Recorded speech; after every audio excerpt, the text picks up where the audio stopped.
Most of the thoughts passing through a human mind right now were never requested by the person thinking them. And yet here they are. The thought about tomorrow's meeting that surfaced while brushing your teeth. The song fragment that arrived, uninvited, somewhere between waking and getting up. The face of someone you haven't spoken to in years that appeared for no reason at all while you were doing something else entirely. These are not unusual events. They are the normal texture of a human mind, the default condition, not the exception, and science has been quietly mapping their origin, their frequency, their function, and their strange relationship to the self that seems to receive them without having ordered them. The brain, left to itself, does not go quiet. It generates. Research published in the Proceedings of the National Academy of Sciences estimated that the average human mind produces somewhere in the range of 6,000 discrete thoughts per day.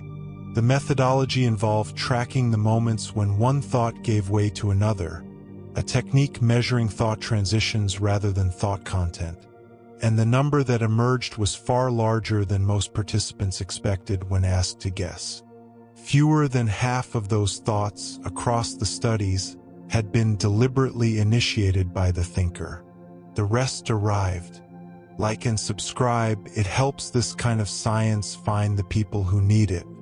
The region of the brain most responsible for this continuous spontaneous generation is the default mode network, a set of interconnected regions that does not quiet down between tasks, but activates most strongly precisely when no external task is being demanded. The medial prefrontal cortex, the posterior cingulate, the hippocampus, the angular gyrus, these regions run together in a coordinated pattern of activity that the neuroscientist Marcus Raichle at Washington University first characterized in the late 1990s, when he noticed that the brain's so-called resting state was anything but. The regions lit up in his scans not when subjects were doing something, but when they had been told to do nothing. The brain, in the absence of a task, is not resting. It is talking to itself. Have you ever sat down intending to think about one thing and found yourself, minutes later, somewhere else entirely? What felt like a lapse was actually the default mode network doing what it always does when deliberate control eases its grip, generating spontaneous thought, moving through associations, pulling at threads without waiting for permission.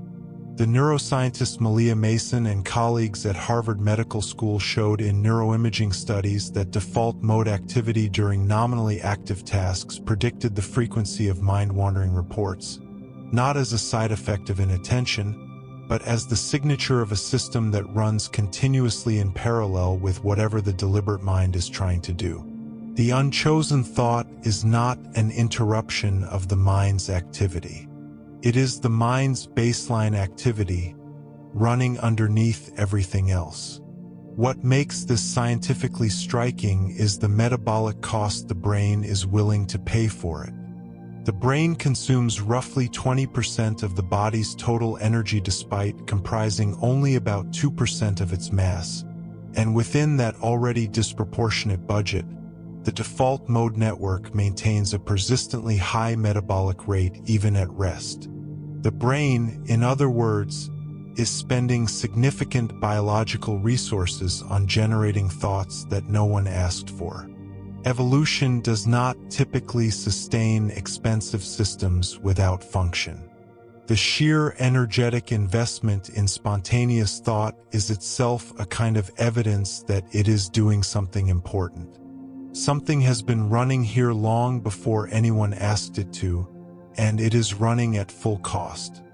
Intrusive thoughts, the specific category of unchosen thoughts that arrive with content the thinker finds unwanted, disturbing, or incongruous, are not a marker of abnormality.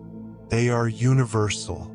Research by Adam Radomski and colleagues, surveying participants across 13 countries and 6 continents and published in the Journal of Obsessive-Compulsive and Related Disorders, found that roughly 94% of respondents reported experiencing intrusive thoughts that felt unwanted or inconsistent with their self-image.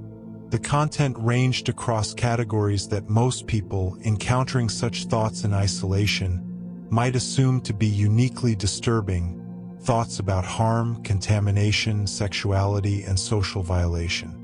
But the survey found the same categories recurring across every sampled culture with remarkable consistency. The thought that feels most private and most alarming often turns out to be the most widely shared.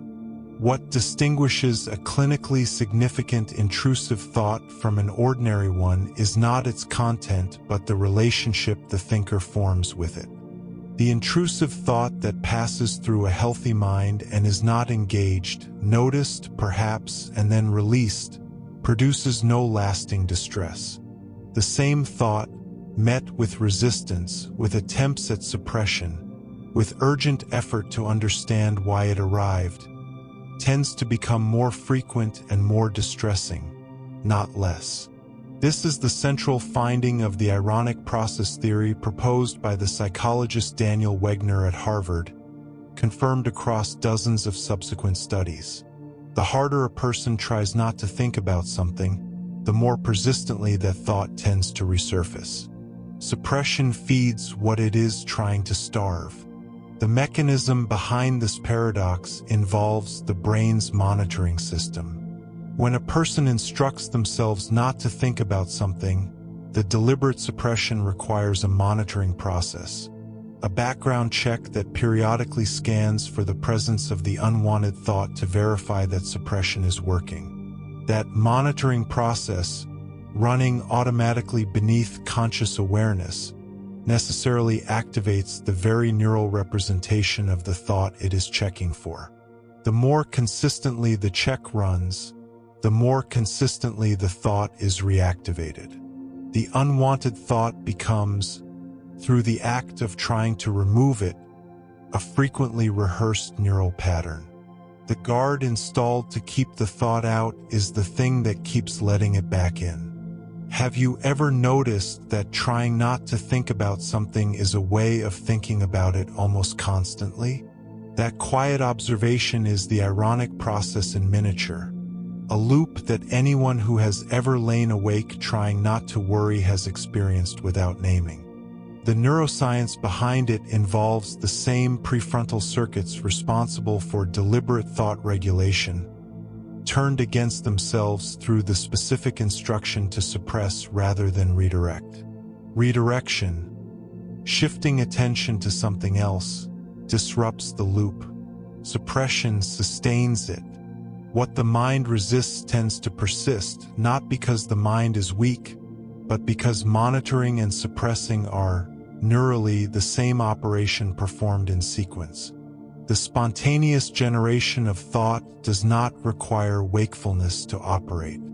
During REM sleep, the default mode network remains substantially active, maintaining a form of narrative self-referential processing that generates the characters, settings, and events of dreams without any deliberate creative act from the dreaming mind. The dreamer does not choose the plot. The plot arrives, constructed from fragments of episodic memory, emotional residue, and associative pattern by a system that produces experience without the participation of the prefrontal deliberative system that governs waking choice.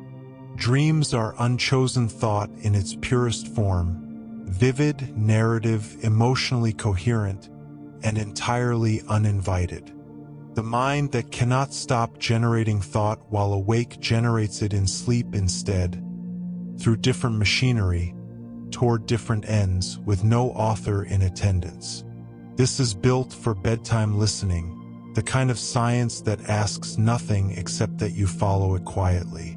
The discovery that changed everything about how neuroscience understood the resting brain happened almost by accident.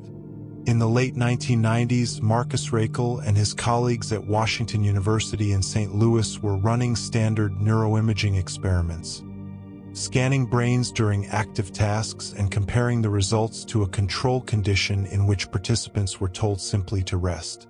The assumption behind the design was ordinary and reasonable. The resting brain would serve as a neutral baseline, a quiet background against which the activity of deliberate thought could be measured. What the scans showed instead was that certain brain regions became more active during rest than during the tasks. A specific network of regions was not quieting down between thoughts. It was waking up. That network became known as the default mode.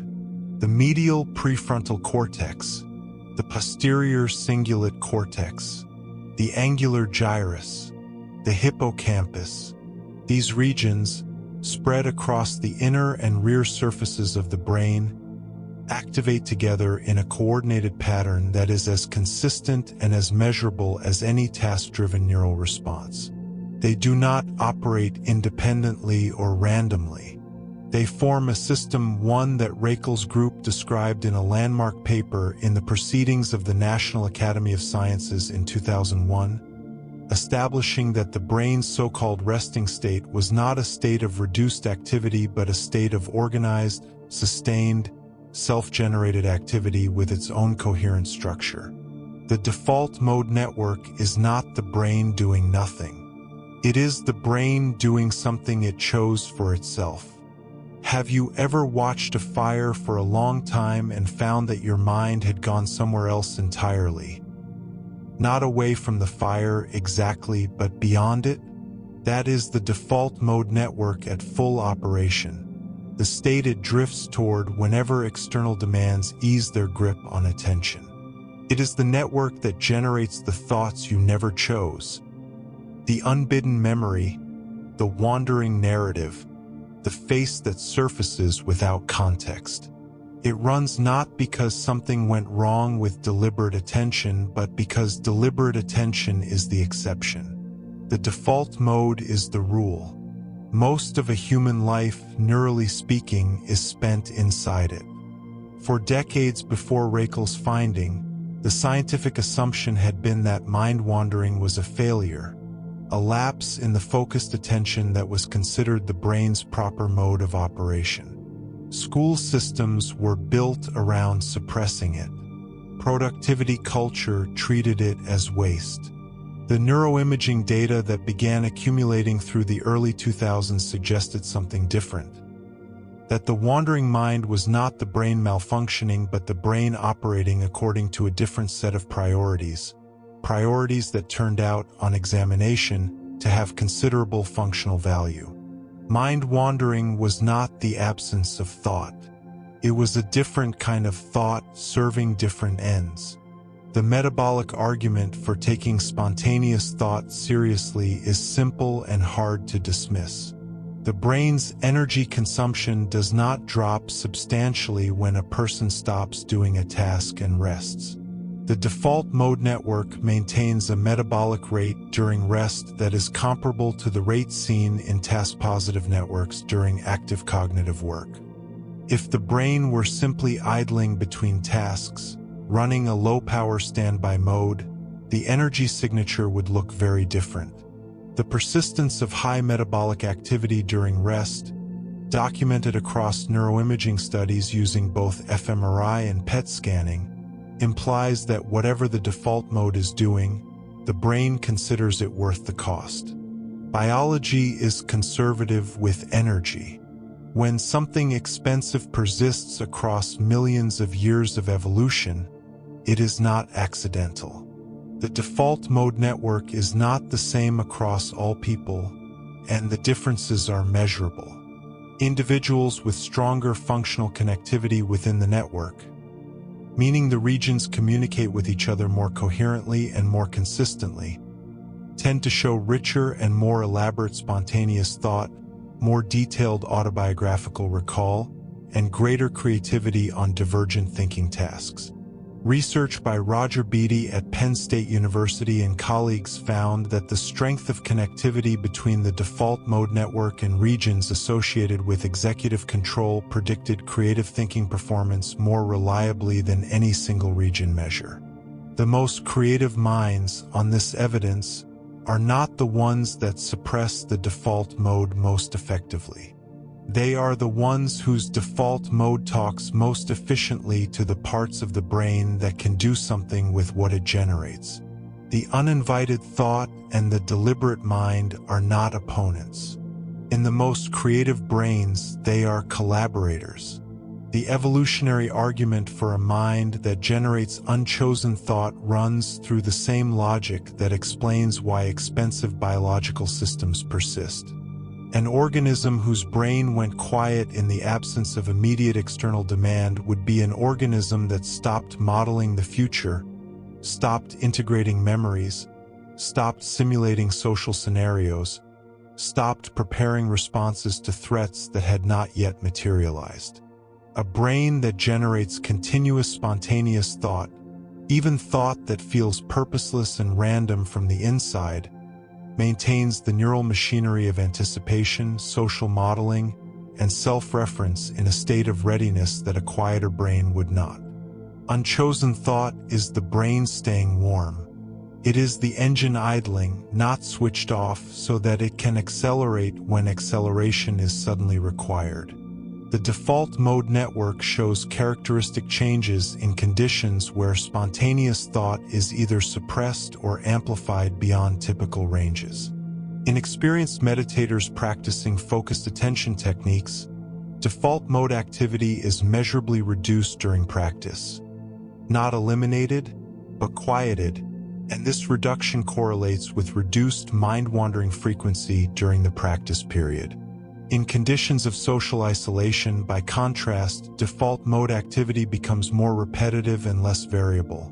The spontaneous thought that normally ranges freely across topics and time horizons begins to loop, revisiting the same material more frequently, losing the adaptive variety that characterizes healthy mind wandering. The default mode, like any biological system, functions best within a certain range. Too little activity and its functions go unperformed. Too much or too patterned, and the same functions begin to work against themselves. The machine works best when it is neither suppressed nor stuck. Have you ever had the experience of solving a problem in the shower?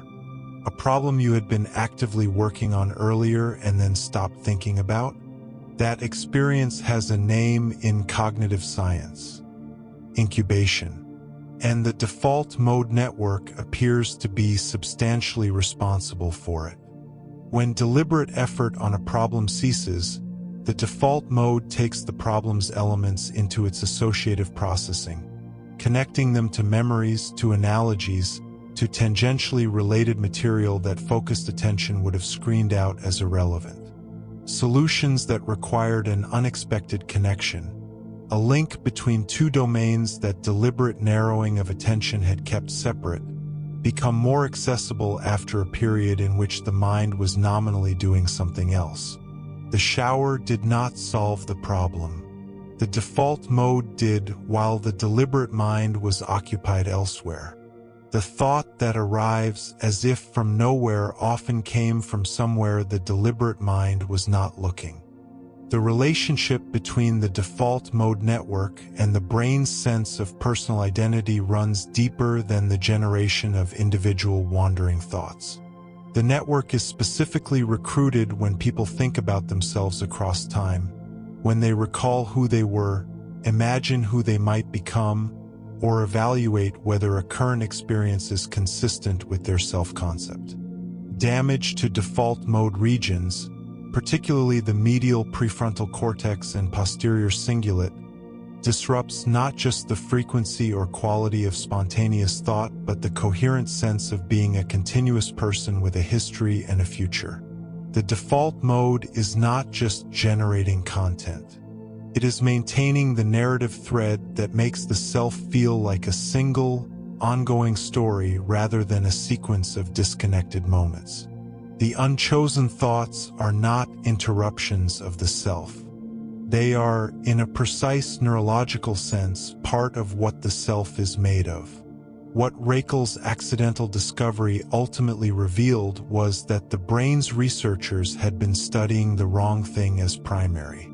Deliberate, focused, task-directed thought, the kind of cognition that labs were designed to measure, turned out to be the secondary mode, the one the brain adopted in response to external demand and then released as soon as the demand passed.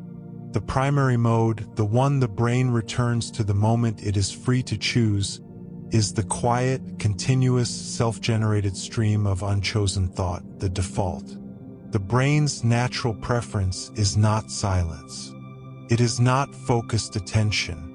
It is this, the soft, persistent generation of thoughts that no one ordered, arriving in a mind that did not ask for them and cannot quite claim them as its own. This is the science of bedtime listening, slow, careful, and closer to you than you might have expected. There is a moment before every thought arrives, a preparation the brain makes that the thinker knows nothing about. It is not a long moment. In laboratory conditions, it lasts somewhere between a few hundred milliseconds and several seconds, depending on the type of thought and the measuring instrument. But it is measurably there, a wave of neural activity that builds in the brain before any conscious awareness of an intention, a plan, or an arriving idea. The thought does not spring into existence at the moment it is noticed. It has already been underway. The mind catches up to something that started without it. That gap between the brain beginning and the person noticing is one of the quieter revolutions in the science of the mind. The electrical signal at the center of this discovery is called the readiness potential, a slow, negative-going wave of neural activity that builds in the supplementary motor cortex and related regions before a voluntary movement begins. It was first recorded in the 1960s by Hans Helmut Kornhuber and Ludwig Dieck in Germany, using electrodes placed on the scalp to detect brain activity during self-initiated hand movements. What they found was that this preparatory wave began as early as a full second before the movement occurred, and crucially, before the person consciously decided to move. The decision, as experienced from the inside, came after the preparation had already started. The brain had already chosen. The conscious mind arrived to confirm it. The neuroscientist Benjamin Libet extended this work in the 1980s in a series of experiments that became among the most discussed and most debated in all of neuroscience. Libet asked participants to flex their wrist whenever they felt like it while watching a clock, and to report the position of the clock hand at the moment they first became aware of the intention to move. The readiness potential in their brains had begun, on average, around 500 to 1,000 milliseconds before the movement. But the participants did not report awareness of the intention until roughly 200 milliseconds before movement, leaving a gap of 300 to 800 milliseconds during which the brain was already committed to a course of action that the conscious mind had not yet registered as chosen. The experience of deciding arrived after the process of deciding had begun. The thought was already in motion before the thinker knew it was there. Libet's findings have been contested, refined, and reinterpreted many times since. Subsequent research has questioned whether the readiness potential specifically represents the moment of neural commitment to an action, or whether it reflects a more diffuse state of readiness from which actions probabilistically emerge. Work by Aaron Scherger and colleagues, published in the Proceedings of the National Academy of Sciences in 2012, proposed that what Libet measured was not a neural decision but the crossing of a threshold by ongoing fluctuating neural noise, a moment when random background activity happened to exceed the level required to trigger preparation. On this account, the apparent predecision is not a decision at all but a threshold event in a system that is continuously generating preparatory activity without specific intent. The thought before the thought is not a hidden chooser. It is noise becoming signal. The origin of an unchosen thought may be less like a command and more like a spark catching in dry grass. Not willed, not random, but the intersection of a ready system and a sufficient fluctuation. The relationship between unchosen thought and memory is not incidental. Spontaneous thoughts, particularly the unbidden autobiographical memories that surface without deliberate retrieval effort, draw heavily on the hippocampus, the brain region most responsible for binding the elements of episodic memory into retrievable form. Research by Mary Pat McAndrews at the University of Toronto and others has found that hippocampal activity during rest predicts the content of subsequent spontaneous thoughts, that the memories the hippocampus is quietly reactivating during quiet wakefulness are the same memories that later surface as uninvited mental content. The thought that arrives from nowhere came, in many cases, from a memory that was being silently rehearsed in a part of the brain the conscious mind was not attending to. The hippocampus rehearses in secret. The thought it produces feels like an arrival. It was already there. Sleep extends and deepens this process. During slow-wave sleep, the deep, slow oscillating phases that dominate the early part of a night's sleep, the hippocampus replays the day's experiences in compressed, accelerated form, transferring their content to the neocortex for longer-term storage in a process called systems consolidation. These replays are not chosen. They are not directed by any deliberate process of memory selection. The hippocampus replays what it encoded, weighted by emotional significance and novelty, and the cortex receives this content as a stream of unchosen neural activation that gradually, across weeks and months of repeated overnight replay, reorganizes the brain's long-term knowledge. The thoughts you will have tomorrow about something that happened today are being shaped, right now, by a process running entirely without your instruction. Sleep is thinking. It is just thinking of a kind that asks nothing of the thinker. Hypnagogia, the transitional state between waking and sleep, typically lasting only minutes, is one of the more vivid demonstrations of what happens when the brain's deliberate control system begins to withdraw before unconsciousness fully arrives. In this state, images appear spontaneously and in high resolution without any voluntary act of imagination. Faces that were never seen, landscapes that were never visited, patterns that shift and rearrange without intention. Words and voices surface that were not thought of. Entire narrative fragments unroll briefly before dissolving. These experiences have been reported consistently across cultures and centuries, described by artists, scientists, and writers who found in them a source of creative material precisely because the content was genuinely unchosen, arriving from a generative process that deliberate imagination could not replicate.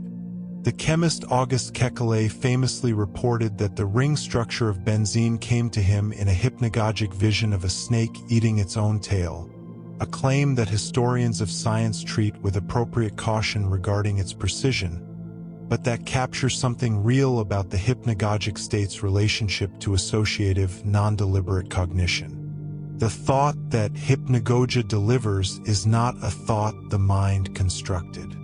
It is a thought the mind received from itself.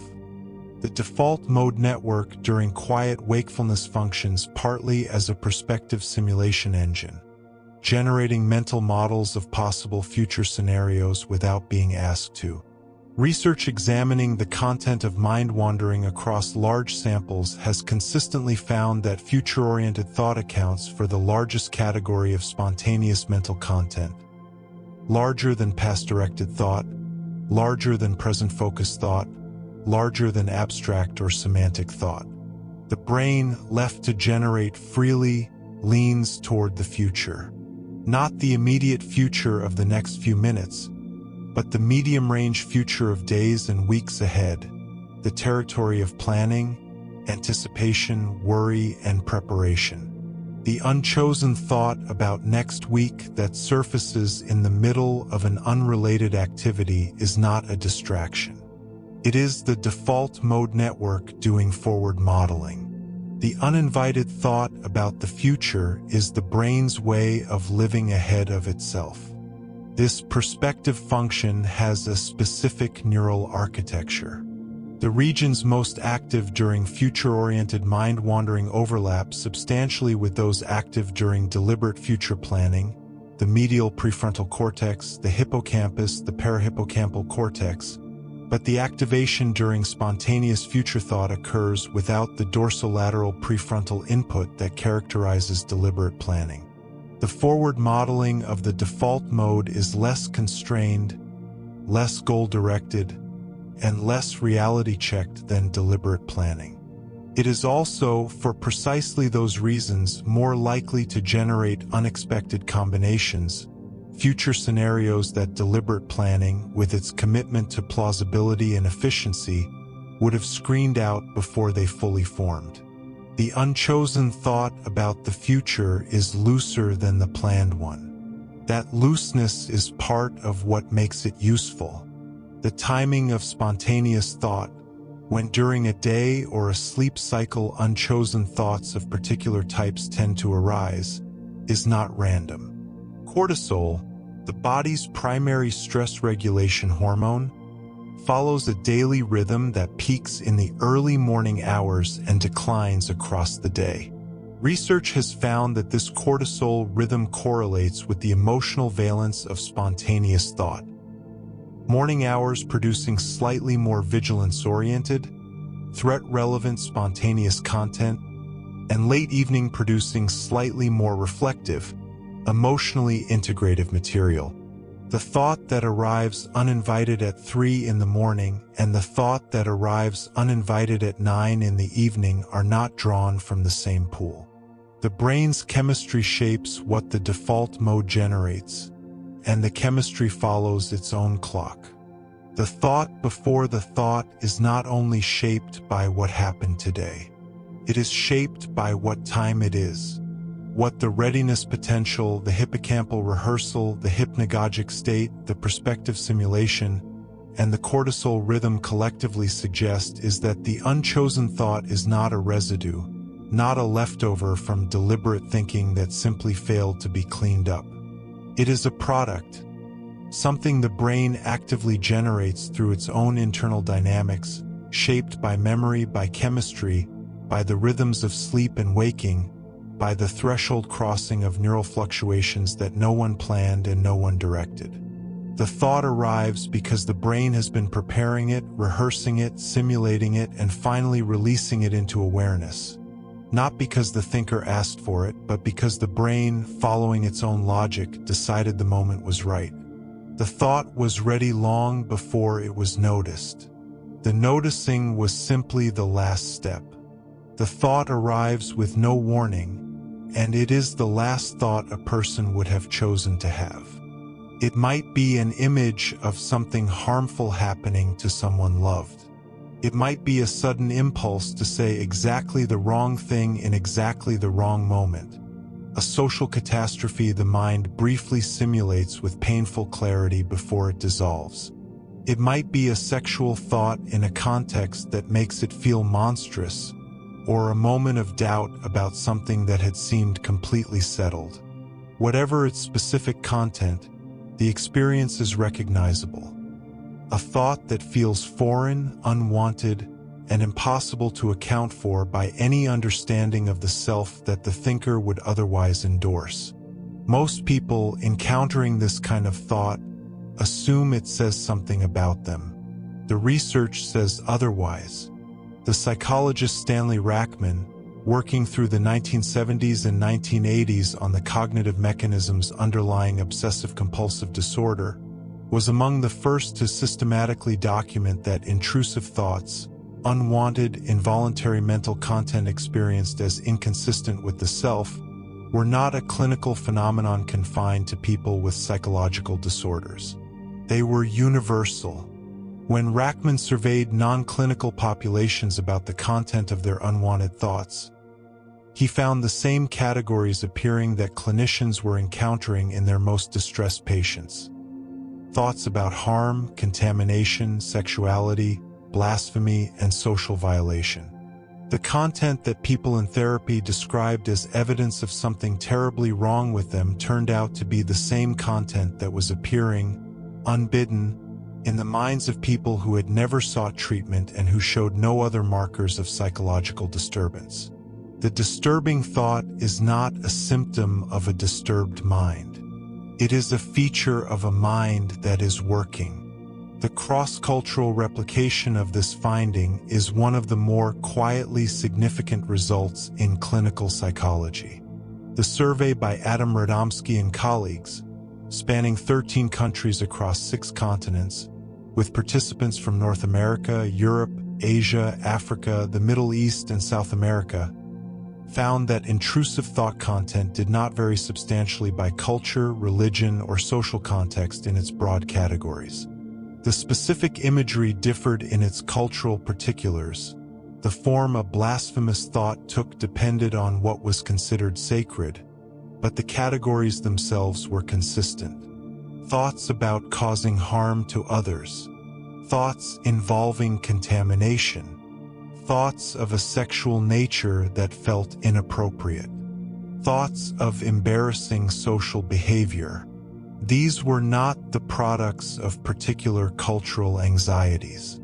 They were the output of a human threat detection system operating identically across very different external environments. The unchosen thought does not reflect the culture. It reflects the brain. The reason intrusive thoughts cluster in these specific categories becomes clearer when the categories are examined through the lens of evolutionary threat detection. The content that most reliably produces distress in intrusive thought, harm to others, contamination, social violation, sexual transgression, maps directly onto the categories of event that would have carried the highest survival stakes across the environments in which human cognition evolved. A brain that spontaneously generates and briefly simulates these threat scenarios, even without external cues, even without any realistic prospect of the events occurring, is a brain that stays prepared for the categories of event that matter most. The intrusive thought about harming someone is not evidence of a desire to harm. It is the threat detection system running a rehearsal of the scenario it exists to prevent. The thought arrives not because the mind wants what it depicts, but because the mind is doing its job of tracking what it most needs to avoid. What determines whether an intrusive thought passes harmlessly or becomes a source of sustained distress is not its content. It is the response the thinker makes to it. Research by Paul Salkowskis at the University of Oxford, whose work on the cognitive model of obsessive-compulsive disorder has been among the most influential in the field, established that the critical factor is appraisal, the meaning the thinker attaches to the thought's arrival. A person who notices an intrusive thought, evaluates it as meaningless neural noise, and returns attention to whatever they were doing before experiences the thought as a minor event that fades quickly. A person who evaluates the same thought as evidence of dangerous desire, hidden pathology, or moral failure treats the thought as a problem requiring urgent management, and the management strategies they deploy then produce the conditions for the thought to return more frequently and with greater force. The thought that is treated as a signal becomes a louder and louder signal. The thought that is treated as noise fades back into it. The mechanism behind this amplification is the one introduced in Part 1, the ironic process described by Daniel Wegner, but its full architecture is worth examining here in more detail. When a person decides that a particular thought must not be allowed to continue, they do two things simultaneously. First, they activate a deliberate operating process that attempts to generate alternative content, to think about something else, to direct attention away from the unwanted material. Second, They activate an automatic monitoring process that continuously scans for the presence of the unwanted thought to verify that suppression is working. This monitoring process is automatic, runs below conscious awareness, and does not stop when the deliberate operating process is interrupted by fatigue, distraction, or cognitive load. The monitor keeps running, and the monitor, by its nature, keeps finding the thought it is checking for. The harder the deliberate mind works to suppress, the more persistently the automatic monitor rehearses. Wegner demonstrated this with a now classic experiment in which participants were asked to think about anything they liked but to avoid thinking about a white bear, and to ring a bell whenever the bear entered their minds. Participants who tried to suppress the bear thought about it significantly more frequently than participants who were told to think about it deliberately. When suppression ended and participants were allowed to think freely, those who had suppressed showed a rebound effect, an elevated frequency of white bear thoughts above the baseline established by the deliberate thought group. The suppressed thought did not simply return to its previous level, came back with interest. Suppression is a loan that the mind eventually calls in at a higher rate. The neuroscience of thought suppression has since been mapped using functional neuroimaging. Studies examining brain activity during deliberate suppression of unwanted thoughts have found reliable recruitment of the right lateral prefrontal cortex, a region associated with inhibitory control, and corresponding reductions in hippocampal activity associated with the suppressed memory or thought content. This lateral prefrontal suppression mechanism works, up to a point, in healthy individuals with adequate cognitive resources. Deliberate suppression produces a short-term reduction in unwanted thought frequency. But the same neuroimaging studies show that the hippocampal activity associated with the suppressed content rebounds strongly when suppression ceases, consistent with the behavioral rebound Wegner documented, and providing a neural substrate for the phenomenon that matches its cognitive description. The brain can hold a thought underwater for a while. It surfaces when the hand lifts. The distinction between obsessive-compulsive disorder and the ordinary experience of intrusive thought is not a categorical one but a matter of degree, appraisal, and the maintenance strategies that appraisal generates. Clinical OCD involves intrusive thoughts that have been appraised as deeply significant, that have triggered extensive and elaborate management strategies, rituals, avoidance, reassurance seeking, and that have, through those very strategies, become more frequent, more distressing, and more central to the person's daily life than they would have been if left unmanaged. The disorder is not caused by having intrusive thoughts. Almost everyone has them. The disorder is caused by what the person does in response. And what the person does is, understandably and tragically, exactly what the mechanism of ironic suppression rewards in the short term and punishes over time. The intrusive thought that becomes the center of a life was probably once no different from the ones that passed and were forgotten. What the science of intrusive thought ultimately demonstrates is something that is both unsettling and, in a strange way, relieving. The thought that feels most foreign, most inconsistent with the self, most impossible to explain as a product of the mind that contains it, is, statistically speaking, almost certainly shared by most of the people the thinker knows. The content is not a confession. It is not a prophecy. It is the output of a threat detection system that monitors by generating every category of event it has been shaped by evolution to take seriously. The thought is unchosen, yes, but so is every other thought that moves through a mind on its own. The intrusive one is simply the kind that announces its own arrival most loudly, that makes itself hardest to ignore, and that, in doing so, reveals most clearly the fact that the mind was never entirely under the management of the person who lives inside it. The loudest unchosen thought is only the most visible instance of the same process that generates all the others. The wandering mind is not an idle mind. It has been doing something all along. For most of the 20th century, the assumption embedded in education, productivity culture, and cognitive psychology alike was that mind-wandering represented a failure of the mental system to do what it was supposed to do, which was to focus. A student whose attention drifted during a lesson was failing to learn. A worker whose mind left the task was wasting time. The scientific framing of mind-wandering as a deficit persisted largely unchallenged until the neuroimaging data of the early 2000s made the assumption impossible to sustain. A brain that dedicated its most expensive, most coordinated, most evolutionarily stable network to something that was merely failing could not be explained. The mind that wandered was not failing at one task. It was succeeding at several others that the original framing had not considered worth measuring.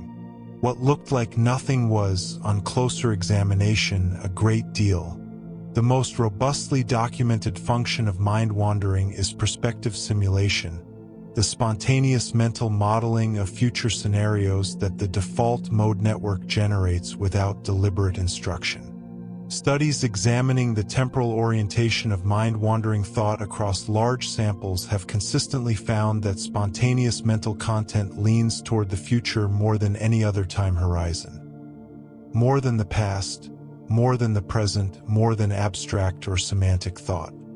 And the future scenarios generated by mind-wandering are not simple continuations of whatever the thinker is currently doing. They range across days, weeks, and months ahead, simulating social interactions, anticipating complications, rehearsing responses to events that have not yet occurred.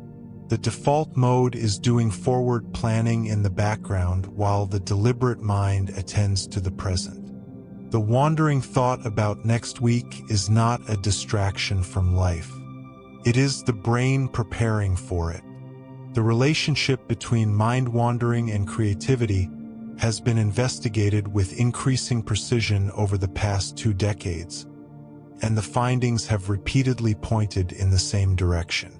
Divergent thinking, the capacity to generate multiple, varied, unexpected solutions to open-ended problems, is enhanced following periods of mind-wandering, particularly unguided mind-wandering in which attention is not directed toward any specific alternative task. Research by Benjamin Baird and colleagues at the University of California, Santa Barbara, found that participants who engaged in an undemanding task that allowed mind-wandering performed significantly better on subsequent divergent thinking measures than participants who rested quietly or who engaged in a demanding task during the same interval. The mind that had been given permission to wander returned with more creative resources than the mind that had been kept focused or kept still. The solution that arrives as a sudden inspiration typically spent its formative period as an unchosen thought about something apparently unrelated.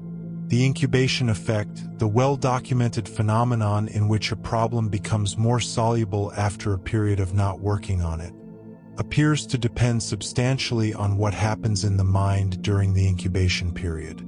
When the incubation period involves mental activity that allows the default mode to operate freely, incubation benefits tend to be larger than when it involves either rest or cognitively demanding alternative tasks.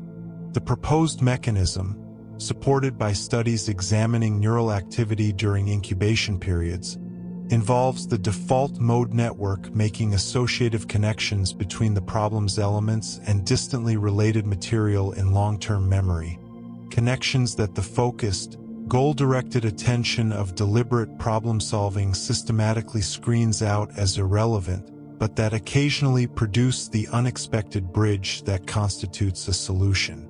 The mind solves the problem by forgetting, briefly, that it is trying to solve it. Deliberate attention narrows. The wandering mind spreads, and in spreading, sometimes finds what narrowing missed. The emotional processing function of mind wandering is less often discussed but well supported in the research literature. Spontaneous thought about emotional events, memories of conflicts, losses, embarrassments, or unresolved situations appears to serve a function analogous to the emotional processing that occurs during REM sleep. It provides an opportunity for the brain to revisit emotionally significant material in a lower arousal context than the original event, gradually reducing the emotional charge attached to the memory through repeated, low-intensity reactivation. Studies examining the content of mind wandering across time following significant life events have found that spontaneous thought about those events decreases in frequency and emotional intensity over weeks and months, a pattern consistent with a processing function rather than mere rumination. The unchosen thought that returns to an old hurt is not necessarily reopening it. It may be quietly closing it. The distinction between this kind of emotionally processing mind wandering and the ruminative cycling described in later parts of this account is real but not always obvious from the inside. The functional mind wandering that revisits emotional material tends to be characterized by varied perspective taking, approaching the memory from different angles, generating new interpretations, moving on to related but distinct material after each revisit. The ruminative cycle, by contrast, tends to return to exactly the same content in exactly the same framing, generating no new perspective and producing no reduction in emotional charge across repeated visits. The difference is not in the topic but in the movement, whether the mind is traversing the terrain of the memory or pacing its perimeter. Processing moves through. Rumination stays. The relationship between mind wandering and autobiographical memory consolidation parallels the relationship between sleep and memory, but operates across waking hours through the same hippocampal default mode network dialogue that during sleep produces systems consolidation. Research examining the content of mind wandering has found that recent autobiographical memories are significantly overrepresented in spontaneous thought relative to their encoding recency, that the events of the past day or week appear far more frequently as mind-wandering content than events from months or years ago, independent of their emotional significance. This recency bias is consistent with the hippocampus prioritizing recently encoded material for replay and integration, using the periods of default mode activity during waking rest to continue the consolidation process that slow-wave sleep will deepen overnight. The mind that wanders back to what happened this morning is not being distracted. It is filing. The cost side of the ledger was quantified most precisely by Matthew Killingsworth and Daniel Gilbert in their large-scale experience sampling study, published in Science in 2010, which tracked the moment-to-moment thoughts of several thousand adults across everyday activities using smartphone prompts. Their central finding, that people's minds were wandering during roughly 47% of waking hours, and that this mind-wandering predicted lower reported happiness independent of the activity being performed, introduced a measurable emotional cost to spontaneous thought that the previous literature on its functions had not fully confronted. A wandering mind was, on average, a less happy mind, regardless of whether the content of the wandering was positive, neutral, or negative. The finding was precise and the sample was large, and it sat in genuine tension with everything that had been established about the functional value of mind wandering. The resolution, most researchers now suggest, lies not in dismissing either side but in recognizing that the functional benefits of mind wandering, the perspective simulation, the creative incubation, the emotional processing, the memory consolidation, operate largely below the threshold of conscious satisfaction. They produce outcomes that matter, but the process of producing them does not feel good while it is happening. The wandering mind is performing useful work in a condition that the conscious mind experiences as slightly less pleasant than being present. The hidden work of the wandering mind costs something in the currency of happiness. The research suggests it earns something back in other currencies, ones that are harder to measure in the moment but accumulate over time. The question of whether mind wandering is worth its emotional cost has no clean answer that science can currently provide, partly because the units of measurement are incommensurable: momentary happiness on one side, creative capacity and memory consolidation and emotional processing on the other, and partly because the research has not yet tracked individuals over long enough time horizons to fully account for what the wandering mind produces across a life. What can be said with confidence is that the brain treats mind wandering as sufficiently important to sustain it at high metabolic cost across the entire waking day, through most of every night, and as far back into evolutionary history as comparative neuroanatomy can reach. That level of biological commitment to a process is not typically how evolution maintains a mistake. The wandering mind is expensive and universal and ancient. Those three things together do not describe a failure.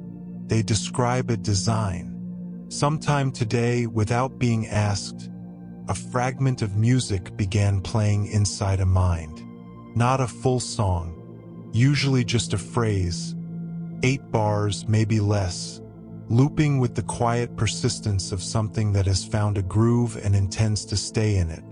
The person it arrived in did not choose the song, did not think about the song, may not even particularly like the song. And yet there it is, running on its own cycle in the background of whatever else is happening, surfacing at odd moments, resisting the various half-hearted attempts to dislodge it. This is involuntary musical imagery, the technical name for what most people call an earworm, and it is among the most common forms of unchosen thought that humans experience, reported by roughly 90% of people at least once a week, according to survey research compiled by James Calares at the University of Cincinnati. The earworm is not a glitch. It is what happens when the brain's musical processing system finds a pattern compelling enough to keep rehearsing without being told to stop. What makes a piece of music earworm prone is not simply whether it is catchy in the popular sense. Research by Elizabeth Margulis at Princeton University and James Calares identified several structural features that consistently predict earworm vulnerability. A simple, repetitive melodic contour, a shape that rises and falls in a pattern easy to predict after a single hearing, an unexpected interval or rhythm that creates a mild cognitive itch, a sense of slight incompleteness that the brain wants to resolve by replaying, and a tempo close to the natural rhythm of walking, which aligns with the body's own motor system and gives the melody a physical anchor. A tune that is too simple to be interesting does not stick. A tune that is too complex to be retained does not either. The earworm lives in the narrow band between the two, just complex enough to reward attention, just simple enough to be automatically reproduced. It is not the song the brain finds beautiful that it cannot stop hearing. It is the song it finds almost solvable. The neural mechanism behind involuntary musical imagery involves the auditory cortex generating internally driven activity, sound perception running without external acoustic input, in the same regions that process heard music. Neuroimaging studies comparing voluntary musical imagination with involuntary musical imagery have found substantially overlapping patterns of auditory cortex activation, with the involuntary condition producing activation that the subject did not initiate and cannot easily predict.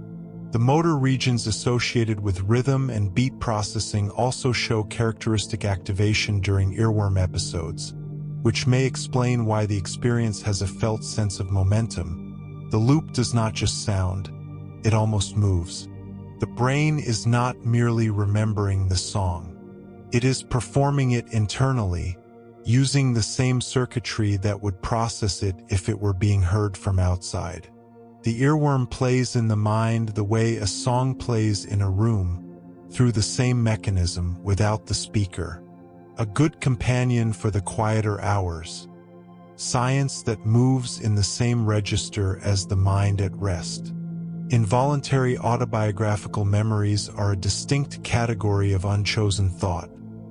Unbidden flashes of specific personal past events that surface without any deliberate retrieval effort and without any obvious cue in the environment to explain their arrival. Research by Dorth Berntsen at Aarhus University, who has studied this phenomenon more systematically than almost any other researcher, found that involuntary autobiographical memories are not random samples of a person's past. They are disproportionately drawn from emotionally significant events, particularly positive ones in healthy individuals, and they tend to cluster around certain life periods, especially the period between roughly 15 and 25 years of age, a window that memory researchers call the reminiscence bump, during which more vivid and more frequently recalled autobiographical memories are encoded than at any other life stage. The memory that arrives uninvited was not chosen randomly from the archive. It was already near the surface, already frequently reactivated, already charged with the emotional weight that makes certain past moments more retrievable than others. What triggers an involuntary autobiographical memory when no obvious cue is present remains partially open as a scientific question. When a cue is present, a smell, a piece of music, a visual element that resembles something from the past, the mechanism is relatively well understood. The cue activates associated neural patterns through the normal spread of activation in memory networks, and the memory arrives as a consequence. But involuntary memories frequently arrive in the apparent absence of any identifiable cue, while the person is engaged in unrelated activity with no obvious connection to the surfacing memory. The most plausible account, consistent with what is known about hippocampal replay during default mode activity, is that these cue-free involuntary memories arise from internally generated hippocampal reactivation, the same spontaneous replay process that occurs during rest and sleep, occasionally crossing the threshold into conscious awareness during waking default mode activity.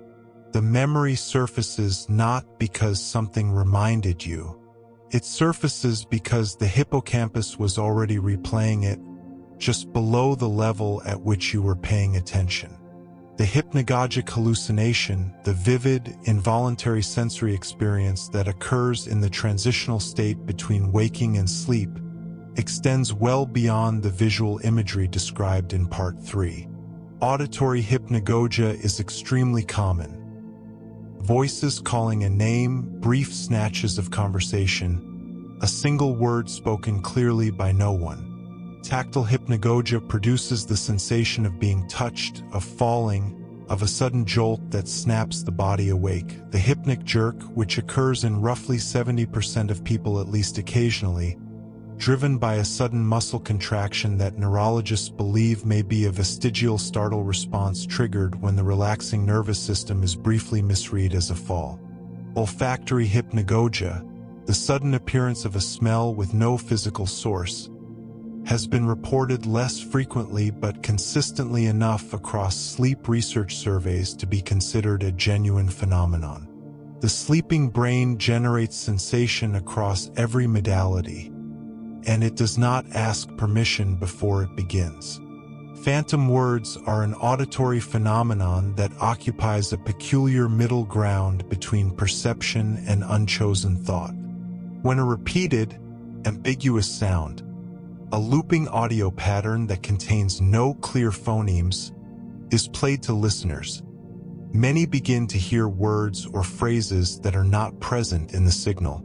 The phenomenon, studied by Diana Deutsch at UC San Diego in the context of auditory illusions, reveals that the brain's speech perception system, faced with ambiguous acoustic input, resolves the ambiguity by filling it with the most statistically likely content, words and phrases drawn from the listener's own linguistic history. The phantom word is not imagined in any deliberate sense. It is imposed by a perceptual system that prefers a meaningful interpretation to an ambiguous one, and that will generate meaning even when the input does not contain it. The voice the brain hears in the static is the voice it was always most likely to hear, because it assembled it from everything it already knew about how speech sounds. Auditory pareidolia, the more general version of the phantom word phenomenon, in which meaningful sound patterns are perceived in noise, operates on the same principle across a broader range of stimuli. The hearing of words in running water, the perception of a voice in wind, the sense of music in mechanical hum. These are not failures of perception but examples of a perceptual system behaving exactly as designed, applying pattern recognition so aggressively that it finds patterns in signals that do not contain them. The same system that makes it possible to hear speech clearly in a noisy restaurant, to parse a familiar voice through static, to understand whispered words at the limits of audibility, also generates, as a byproduct, the occasional perception of speech and music where neither exists. The mind that hears too well sometimes hears things that were not there to be heard. The commonality running through earworms, involuntary memories, hypnagogic hallucinations, phantom words, and auditory pareidolia is not malfunction. It is hyperfunction, perceptual and memory systems operating at or beyond their design parameters, generating experience from internal sources when external input is insufficient or absent, pattern matching so persistently that they produce content the deliberate mind never requested and would not have chosen. Each of these phenomena is the shadow of a capacity that serves genuine function. The auditory cortex that generates earworms is the same cortex that tracks melody across time in real music. The hippocampus that produces involuntary memories is the same hippocampus that allows intentional recall. The speech perception system that hears phantom words is the same system that makes language comprehension possible in difficult acoustic environments. The unchosen thought, the uninvited image, the sound with no source, these are not the brain failing at its job. They are the brain doing its job so thoroughly that it overflows the boundaries of what the thinker asked for. Not all unchosen thoughts arrive from the brain. Some arrive from considerably further down. The body has its own signaling systems, dense, continuous, running beneath the threshold of conscious attention, and they produce mental content as surely as any neural network in the cortex. The vague unease that surfaces with no identifiable cause, the inexplicable heaviness of a Tuesday afternoon, the sense that something is wrong before anything has gone wrong. These are not failures of thought. They are thought generated from below, from the gut, from the immune system, from the proprioceptive landscape of muscles and joints and skin, filtered upward through the brainstem and insula until they arrive in awareness wearing the costume of a mood, a feeling, a half-formed concern that the thinking mind then attempts to explain by finding a cause it can name. The body does not wait to be consulted. It submits its reports whether the mind is ready to receive them or not. The gut-brain axis, the bidirectional communication channel linking the enteric nervous system of the gastrointestinal tract with the central nervous system, generates mental content upward through the vagus nerve with a volume and regularity that neuroscience has only recently begun to take seriously as a source of unchosen thought. The enteric nervous system contains roughly 500 million neurons, more than the spinal cord, and it operates with substantial autonomy, managing the digestive system largely independently of conscious control or even brainstem oversight. But it does not operate in isolation. Signals from the gut travel upward via the vagus nerve to the brainstem and limbic system, influencing mood, arousal, and the emotional coloring of thought in ways that do not announce their origin. The vague anxiety that follows a disrupted digestive day, the subtle clarity of a morning after a light evening meal, the heaviness that accompanies inflammation in the gut wall. These are not psychological reactions to physical discomfort. They are the mental content produced directly by physiological events the cortex was not informed about through any channel it could recognize. The gut sends its dispatches. The thinking mind receives them as weather. The microbiome, the community of roughly 38 trillion microorganisms inhabiting the human gut, participates in this upward signaling in ways that have generated substantial research interest and a degree of scientific caution in equal measure. Gut bacteria produce neurotransmitter precursors, short-chain fatty acids, and immune-modulating compounds that reach the brain through multiple pathways, including the vagus nerve, the bloodstream, and the enteric nervous system itself.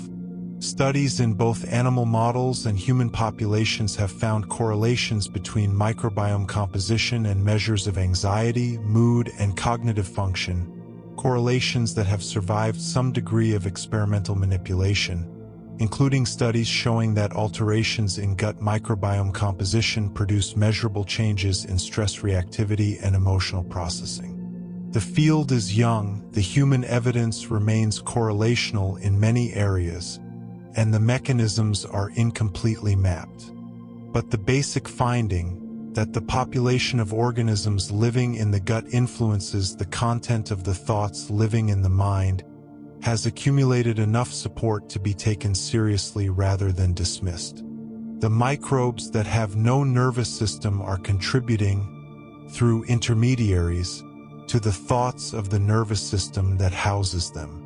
The immune system generates its own category of unchosen mental content through a class of signaling molecules called cytokines, proteins released by immune cells during infection, inflammation, or tissue damage that cross into the brain and produce what researchers call sickness behavior. Fatigue, social withdrawal, reduced motivation, increased sensitivity to threat, and a characteristic darkening of the emotional landscape that is not a psychological response to feeling ill but a direct neurological consequence of immune signaling. The same cytokine pathways that produce sickness behavior during acute illness operate at lower intensities during chronic low-grade inflammation, the kind produced by poor sleep, chronic stress, obesity, or autoimmune activity, generating a mild but persistent version of the same mental content. Low motivation, pessimistic spontaneous thought, reduced capacity for positive perspective simulation. The thought that arrives tinged with a heaviness the thinker cannot explain may not have originated in any life event. It may have originated in an inflammatory signal the immune system sent to the brain without asking the thinker's permission. The dark thought that has no name and no cause sometimes has a biological address. It just is not located anywhere the mind knows to look. Proprioception, the body's continuous reporting of its own position, movement, and muscular tension, inserts itself into thought in ways that most people never notice until the insertion fails. The background tension of clenched shoulders while working, the forward-leaning posture of anxious attention, the collapsed chest of low mood. These are not merely expressions of mental states. They are also generators of them, feeding proprioceptive signals back into the brain's interoceptive processing and contributing to the emotional tone that shapes what kind of unchosen thoughts the default mode is most likely to generate. Research examining the effect of posture on spontaneous thought has found that upright posture during mind-wandering periods produces more positively veloce spontaneous content than slumped posture. Not because the thinker chooses more positive thoughts, but because the proprioceptive input that accompanies different body configurations influences the emotional coloring of whatever the default mode spontaneously generates. The body's posture is not just a consequence of how the mind is feeling. It is one of the sources from which the mind's feeling is assembled. Pain occupies a special category in the taxonomy of unchosen bodily thought. not merely because it is unpleasant, but because of the specific mechanism by which it forces itself into conscious awareness. The experience of pain is generated not in the damaged tissue but in the brain, through a process of active construction that draws on prior experience, current context, expectation, and emotional state as much as on the nociceptive signals arriving from the periphery. Soldiers in combat have reported sustaining severe injuries without experiencing pain until the fighting stopped. Patients under general anesthesia who are given positive suggestions during surgery have shown reduced post-operative pain compared to controls. Phantom limb pain, the experience of pain in a limb that no longer exists, is perhaps the most vivid demonstration that pain is a thought the brain generates rather than a signal the body transmits. There is no tissue to be damaged, no peripheral nerve to fire, no sensory input from the missing limb. The pain is the brain's construction, built from memory, expectation, and the neural map of a body that no longer fully corresponds to physical reality. Pain is the body's most insistent, unchosen thought, but even it is assembled in the mind. The gate control theory of pain, proposed by Ronald Melzack and Patrick Wall in a landmark 1965 paper in Science, was the first major scientific framework to formalize what centuries of clinical observation had suggested: that pain signals from the body can be amplified or diminished by signals descending from the brain before they ever reach conscious awareness. The spinal cord on this model contains a gate, a set of neural circuits in the dorsal horn that can open or close to the passage of pain signals depending on the concurrent state of descending modulation from higher brain centers. Attention directed toward a potential pain source opens the gate. Distraction closes it. Anxiety opens it. A sense of control closes it. The gate is not a metaphor. It is a mechanism, and the descending signals that modulate it are generated by processes that the thinker does not choose and often does not know are running. The pain that grows when attended to and shrinks when forgotten is not being imagined. It is being literally amplified or attenuated by a gate the brain controls without asking. Nocebo effects, the physical harm produced by negative expectations, represent perhaps the most dramatic demonstration that the body can be made to generate genuine pathological processes by the arrival of an unchosen, or at least uncritically accepted, thought. Patients who are told that a treatment will produce side effects report and experience those side effects at significantly higher rates than patients given the same treatment without the warning, even when the treatment is pharmacologically inert. Healthy volunteers who are told they are being exposed to a substance known to cause headaches develop headaches at measurably higher rates than controls who receive no such suggestion. The mechanism involves the same descending modulation pathways that operate in pain gating. A thought, accepted as credible by the brain's predictive processing system, generates physiological changes that partially realize its own content. A believed thought about the body can change what happens in the body without anyone choosing to believe it. Hunger, thirst, and fatigue generate unchosen mental content not only through the obvious channels of awareness, but through subtler influences on thought valence, creative flexibility, and cognitive scope.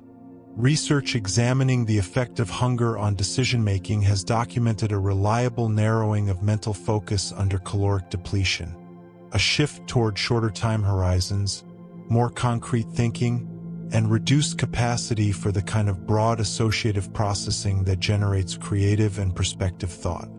The thinking mind under hunger is not simply distracted by physical discomfort.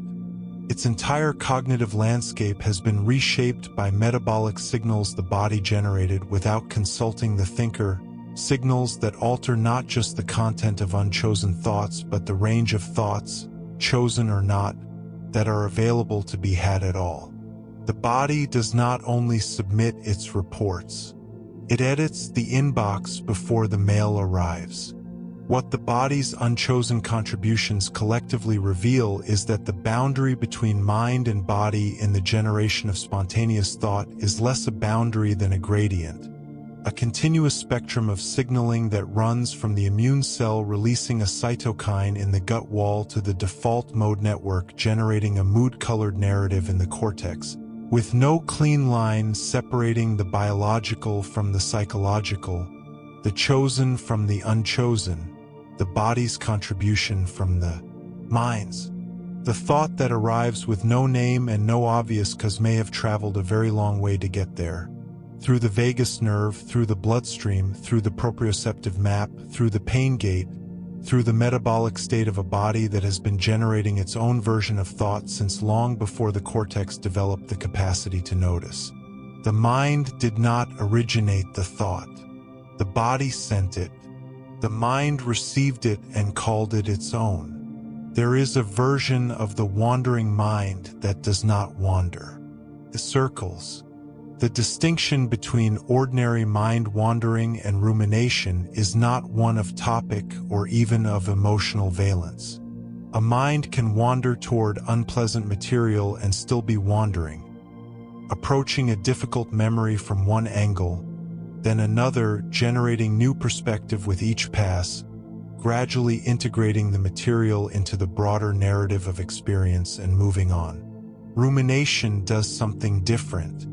It returns to exactly the same content in exactly the same frame, generates no new perspective, achieves no integration, and circles back again. Not because something new has been found to say about the material, but because the mechanism that would normally redirect attention away from exhausted content has been bypassed or overwhelmed. The thought is not wandering. It is stuck. And the difference between a mind wandering through difficult terrain and a mind stuck in it is not a difference of degree. It is a difference in the architecture of what is happening. The circling mind is not exploring. It is rehearsing without learning. The neuroscience of rumination centers on the default mode network, the same system that generates ordinary mind wandering, but with a characteristic alteration in its internal dynamics. In healthy mind wandering, the default mode network shows a fluid pattern of activation across its constituent regions. The medial prefrontal cortex, the posterior cingulate, the hippocampus, and the angular gyrus exchange activity in a relatively varied, shifting pattern that corresponds to the movement of thought across topics, times, and perspectives. In ruminative states, the posterior cingulate cortex, the default mode hub most associated with self-referential elaboration and with attaching significance to mental content, shows sustained, disproportionately high activation relative to the network's other nodes. The balance within the network shifts. The region that assigns importance to thoughts becomes dominant, and the regions that generate new associative content and redirect attention recede. The loop tightens. The thought grows heavier with each pass. The ruminative brain is not a brain generating too much thought. It is a brain in which one part of the thought-generating system has taken too much of the floor. Susan Nolan-Hoeksema at Yale University, whose foundational research on rumination across 3 decades established most of what the clinical field now treats as established knowledge on the topic, documented that the tendency to ruminate, to respond to distress by repeatedly and passively focusing on its symptoms and causes rather than engaging in active problem-solving or distraction, was one of the single strongest predictors of depressive episode onset, duration, and severity in longitudinal studies.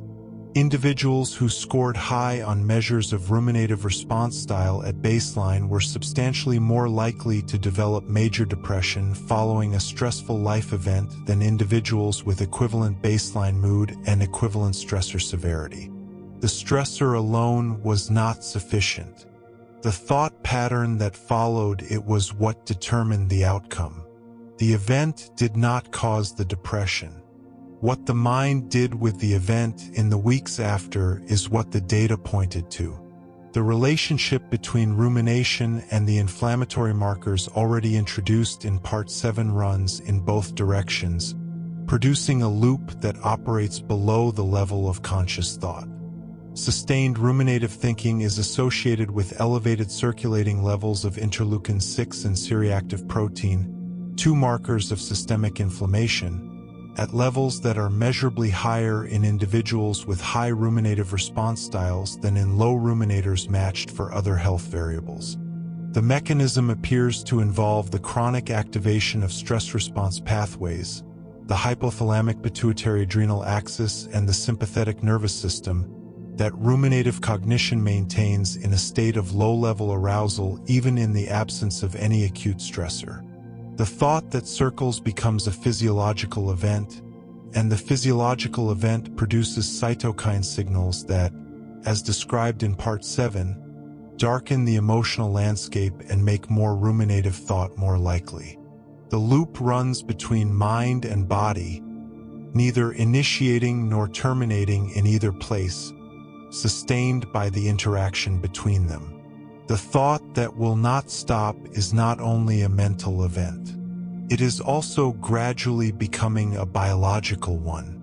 Sleep's relationship to ruminative thought is among the most consequential and most practically relevant findings in the science of unchosen thought. The REM sleep stage that serves emotional memory processing, replaying emotionally significant material in a neurochemical environment with reduced norepinephrine, as described in Part 5, depends for its therapeutic function on the material being presented to the processing system in a varied, non-rigidly structured form. Emotional memories that have been extensively ruminated upon during the preceding waking period arrive at the REM processing stage already heavily consolidated into a fixed, repetitive neural pattern. A pattern that the REM system is less well positioned to process variably, and that therefore tends to be replayed in its rigid form across the night rather than being metabolized. Research by Matthew Walker at the University of California, Berkeley, and E.T.I. Ben Simon examining sleep and emotional memory has found that individuals who report high levels of pre-sleep rumination show less emotional memory attenuation overnight.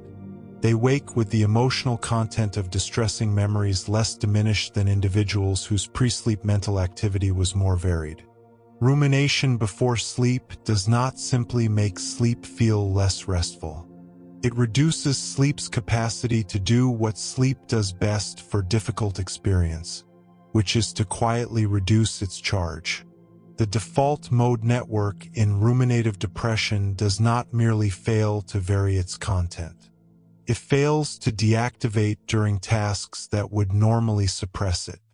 In healthy individuals, engaging in an externally demanding cognitive task, solving a problem, following a conversation, reading with comprehension, produces reliable suppression of default mode activity as the task-positive networks take precedence.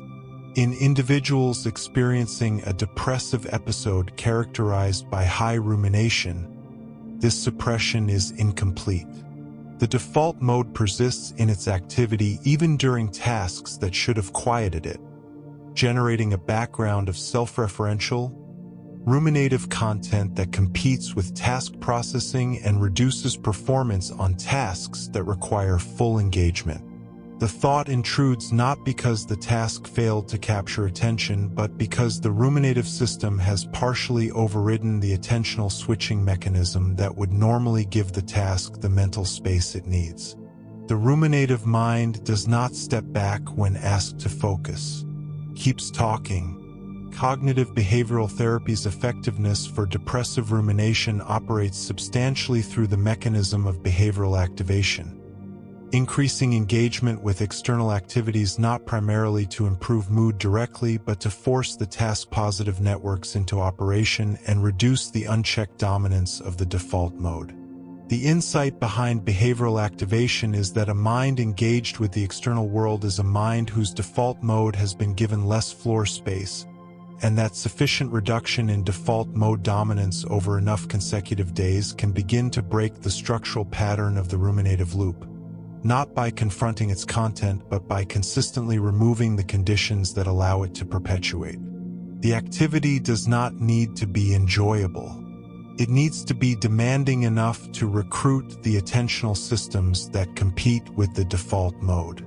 The treatment for a mind that will not stop talking to itself is, in a specific sense, to give it something else to listen to. The relationship between sleep deprivation and ruminative thought creates a reinforcing cycle that is difficult to interrupt once established. Sleep loss increases amygdala reactivity to negative emotional stimuli. The structure becomes more responsive to threat-relevant content, while simultaneously reducing prefrontal regulation of amygdala output, removing the inhibitory control that would normally prevent individual threatening stimuli from generating disproportionate emotional responses.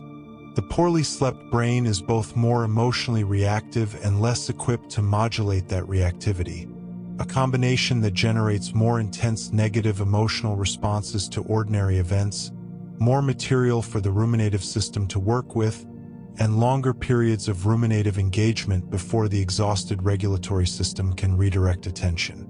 The rumination then delays and disrupts the subsequent night's sleep, and the cycle advances. The tired mind produces more unchosen negative thought. The unchosen negative thought produces a more tired mind. The mechanism does not require anyone to choose this outcome. It runs on its own once started. What makes the science of ruminative thought both sobering and, in a specific way, clarifying is that it demonstrates the degree to which the unchosen thought that accumulates into suffering is not a reflection of the world's actual contents, but of a system that has entered a pattern it cannot exit through the same mechanism that entered it. The world that the ruminative mind is interpreting has not necessarily changed. The events it is cycling through are not necessarily worse than the events that pass through a non-ruminative mind without accumulating. What has changed is the structure of how those events are being processed, the ratio of elaboration to redirection, the dominance of the significance-assigning posterior cingulate, the incomplete suppression of the default mode during tasks, the sleep disruption that removes the overnight processing that might otherwise have reduced the charge. The suffering is real. The mechanism that produces it is, in an important sense, mechanical, a system caught in a pattern, not a mind correctly perceiving a world that justifies perpetual return. The thought that will not leave has not necessarily identified something true. It has found a groove, and it keeps finding it again. The research on unchosen thought does not end with the problem. It arrives, eventually, at something quieter. Not a solution exactly, because the unchosen thought cannot be solved in the way a puzzle is solved, cannot be permanently removed in the way a splinter can be removed, cannot be trained away entirely even by the most disciplined and sustained practice the neuroscience literature has examined. The brain will continue generating thoughts that were not requested. The default mode will continue running its spontaneous simulations. The intrusive thought will continue arriving uninvited into minds that would prefer it did not. What the science of the past several decades has found is not a way to stop this. It has found something more precise and more practically useful. A description of what changes when the relationship between the thinker and the unchosen thought changes. When the thought is met differently, processed differently, allowed to occupy a different place in the architecture of a mind's attention. The thought cannot be stopped, but the response to it can be altered, and the alteration changes almost everything that follows. The framework that has accumulated the most consistent empirical support for changing this relationship is not, as many people assume, one that originates in the suppression of unwanted thought or in the replacement of negative content with positive content. It is a framework built on the opposite principle: non-engagement. Acceptance and commitment therapy, developed by Stephen Hayes at the University of Nevada in the 1980s and now supported by a substantial body of randomized controlled trial evidence, proposes that the suffering produced by unchosen thought arises not from the thought itself but from the cognitive fusion that occurs when a thought is treated as identical with reality. When the thought "I am worthless" is experienced not as a neural event but as a fact about the world. The therapeutic intervention is not to dispute the thought's content but to alter its status, to create a gap between the thought and the thinker's relationship to it, so that the thought can be noticed as a thought rather than inhabited as a truth. The thought does not change. The distance from which it is viewed does. The diffusion techniques at the core of acceptance and commitment therapy, exercises in which the thinker observes a thought as if watching it from outside, labels it explicitly as a thought rather than a fact, or imagines it as words on a screen that can be read without being believed, produce measurable changes in both the distress associated with unwanted thoughts and in the behavioral rigidity that follows from treating those thoughts as commands. Research by Hayes and colleagues, as well as subsequent meta-analyses examining acceptance-based interventions across clinical and non-clinical populations, has found that diffusion reduces the impact of negative self-referential thoughts on behavior and well-being to a degree comparable to, and in some domains exceeding, the impact of cognitive restructuring approaches that attempt to change the content of the thought. The thought remains. The grip it exerts does not. Loosening the thought's hold on behavior turns out to be easier than changing what the thought says. The anterior cingulate cortex, the brain's conflict and error detection system, already encountered several times in this account, plays a specific role in what neuroscience calls thought monitoring without amplification. In ordinary, non-ruminative conditions, the anterior cingulate detects the presence of an unchosen thought that is inconsistent with current goals or attention, generates a signal that the thought has been registered, and initiates the redirection of attentional resources toward whatever the deliberate mind was engaged with before the intrusion. The thought is noticed, flagged, and released, not suppressed, not elaborated, not treated as requiring a response. And the cycle completes without the thought gaining additional neural momentum through elaboration. What disrupts this clean cycle in ruminative and anxious states is the appraisal of the thought as significant enough to require management, a judgment that triggers elaborative processing rather than simple detection and release, feeding the thought into the posterior cingulate significance assigning system and setting the loop in motion.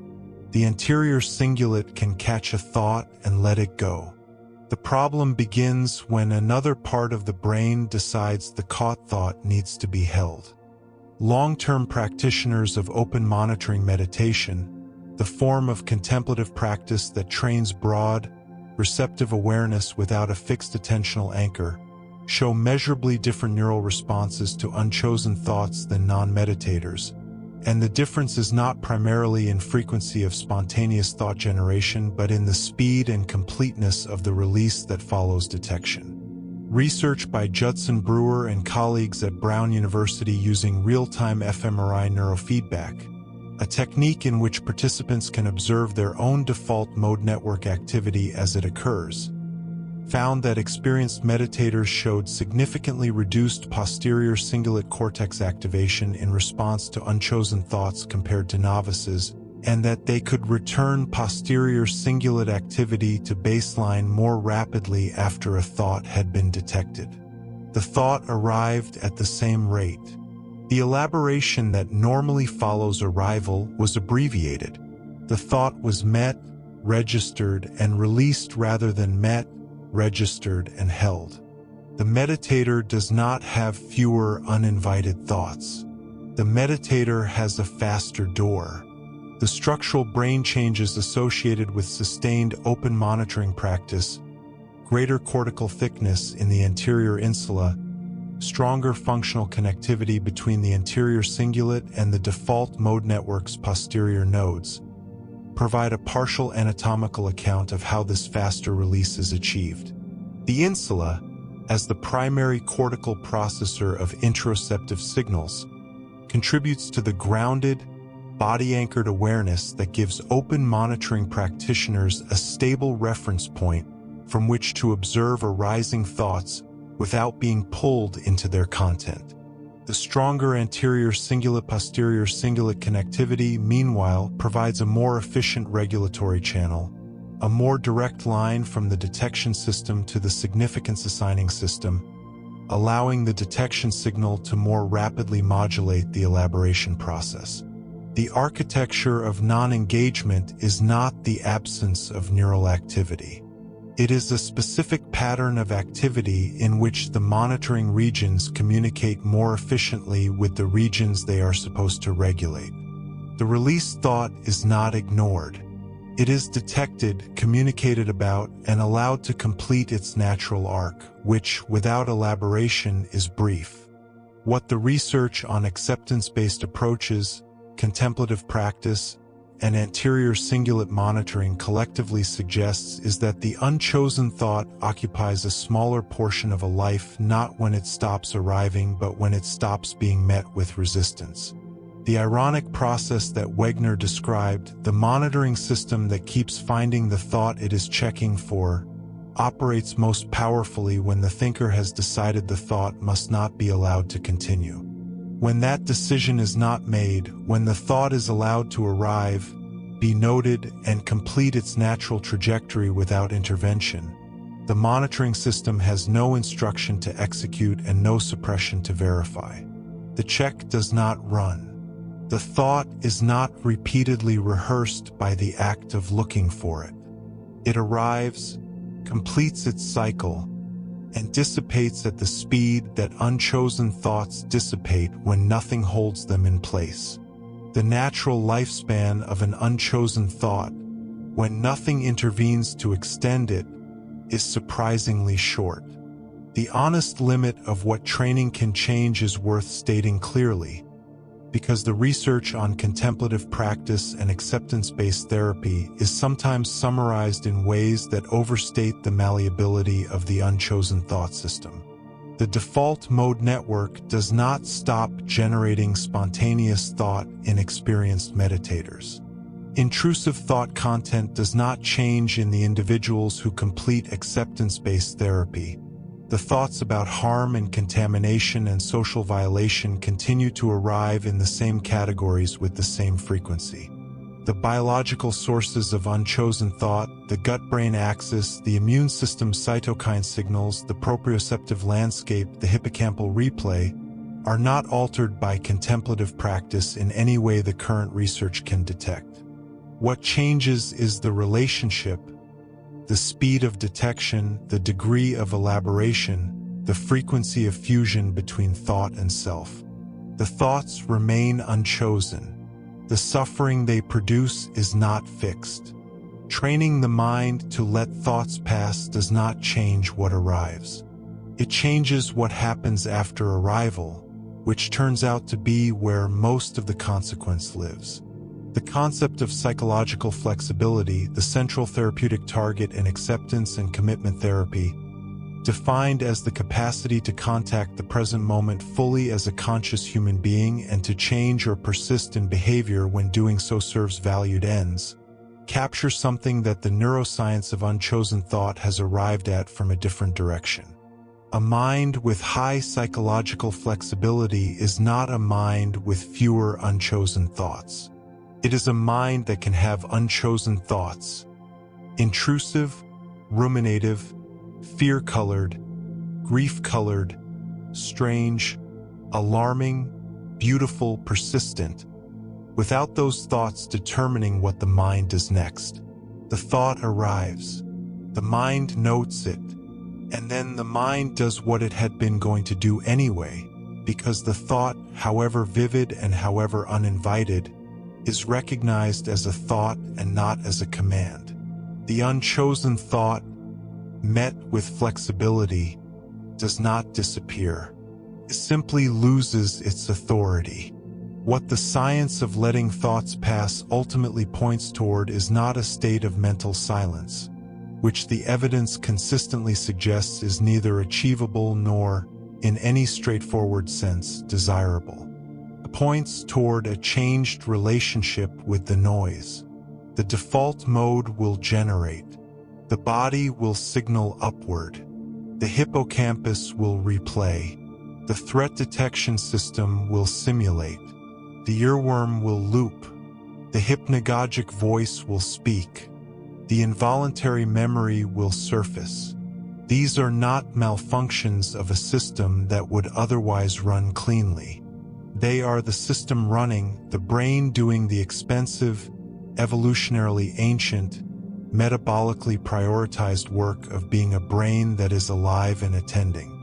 The question that the research does not resolve but gently redirects is not how to stop this.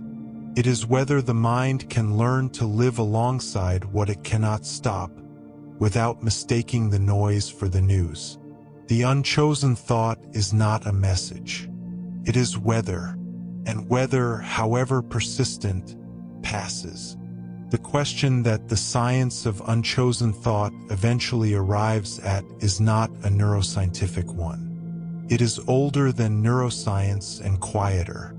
If the majority of thoughts passing through a mind were not chosen by the person they pass through, if they were generated by a default mode network running its own agenda, rehearsed by a hippocampus replaying without instruction, colored by a gut-brain axis sending dispatches the cortex cannot identify, shaped by cytokines and cortisol and proprioceptive feedback and the threshold crossing of neural noise, then in what sense does the mind belong to the person who inhabits it?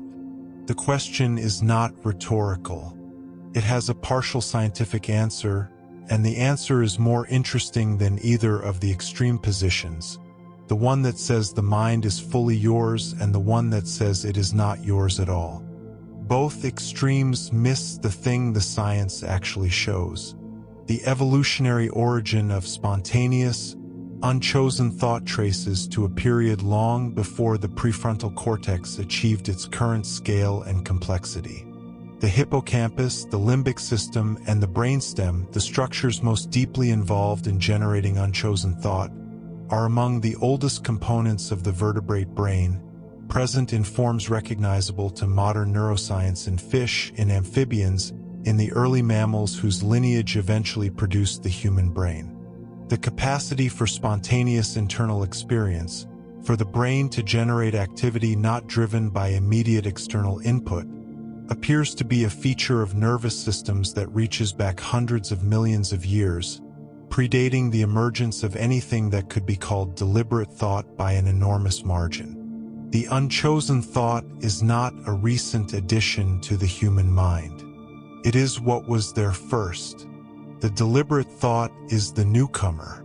The unchosen one has been here far longer. The prefrontal cortex, the region most associated with deliberate, chosen, controlled cognition, expanded dramatically in the hominin lineage over the past 2 to 3 million years, growing disproportionately large relative to the rest of the brain and developing the dense connectivity with subcortical regions that allows it to exert regulatory influence over the older systems beneath it. But this influence is precisely that: regulatory, modulatory, capable of redirecting and inhibiting but not of generating cognition independently of the systems it modulates. The prefrontal cortex does not produce thought from nothing. It shapes, selects, suppresses, and directs thought that the older systems are already generating. It is, in a precise architectural sense, downstream of the processes it governs. The deliberate mind does not originate the stream. It stands at the bank and influences which way it flows. The thought that feels most chosen has still arrived from somewhere the choosing did not reach. Research examining the neural correlates of the experience of mental ownership, the felt sense that a particular thought is mine, is authored by me, belongs to my deliberate mental life rather than arriving from outside it, has found that this sense of ownership is itself a construction, generated by the same predictive processing system that constructs other aspects of self-awareness.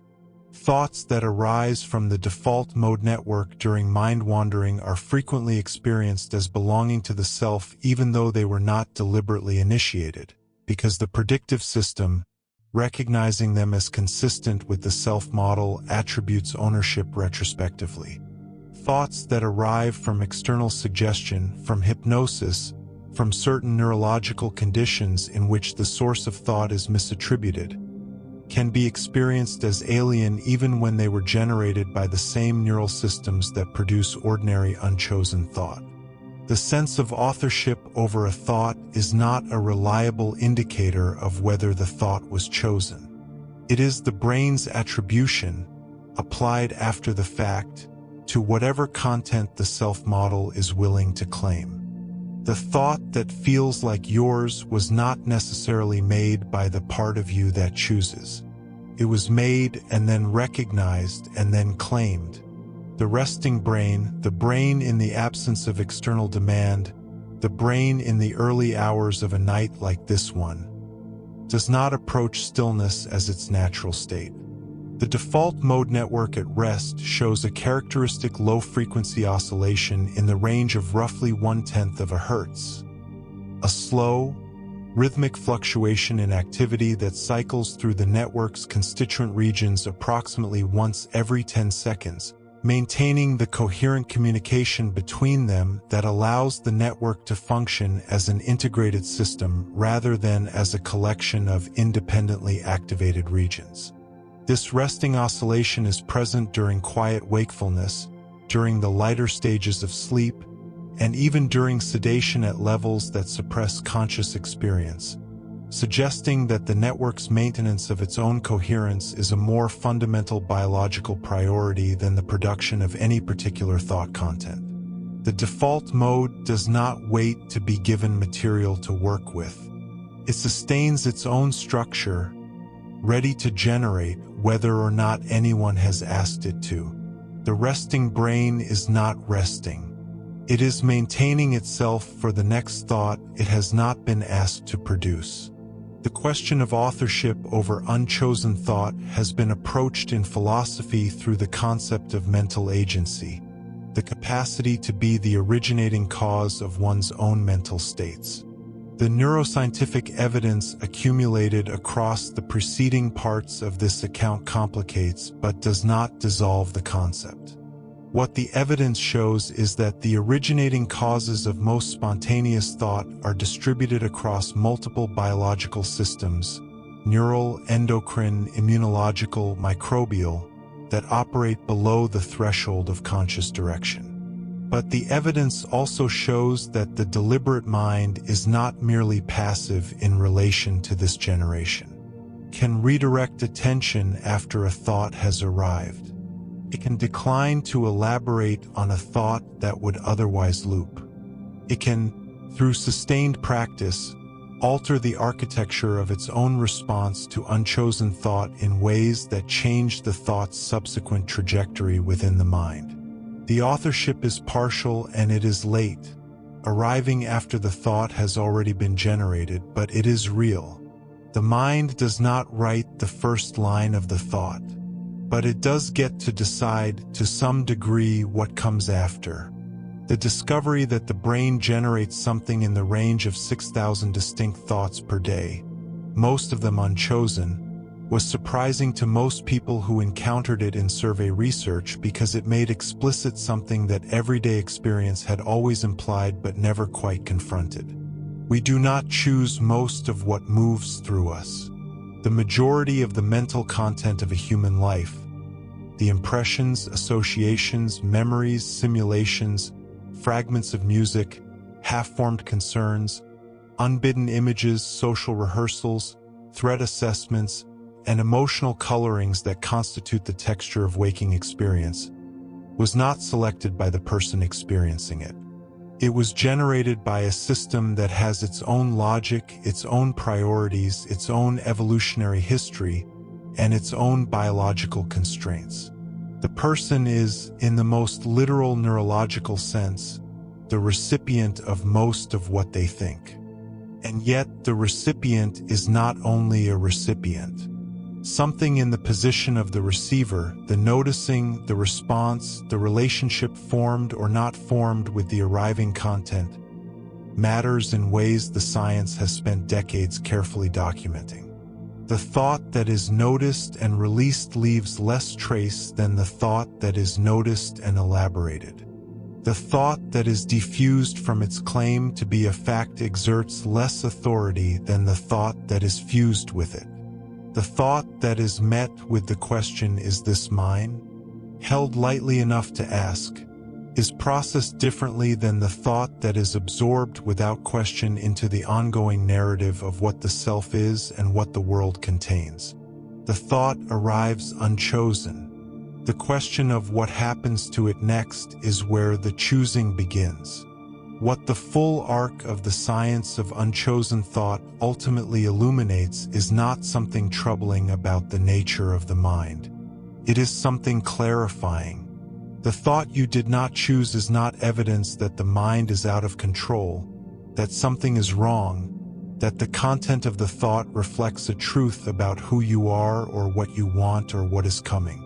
It is evidence that the brain is a biological system with a long evolutionary history, doing what biological systems do: generating, simulating, modeling, replaying, anticipating, signaling continuously at full metabolic cost with no pause for permission. The unchosen thought is the brain being a brain. It is the same system that makes memory possible, that enables creative insight, that processes emotional experience, that maps the body in space, that plans for a future it cannot see. Running its full repertoire of functions in a stream that the deliberate mind moves through rather than controls. The thought you never chose is still, in every sense that matters, a thought about your life. The brain that generated it is still yours. The territory it is mapping, the future it is modeling, the emotions it is processing, these belong to the person the thought arrived in, even if the thought arrived uninvited. The mind that was never entirely yours has still, somehow, been entirely about you. That is the strange and settled thing that the science leaves you with in the end. If this is the science you find yourself returning to in the quiet hours, like and subscribe.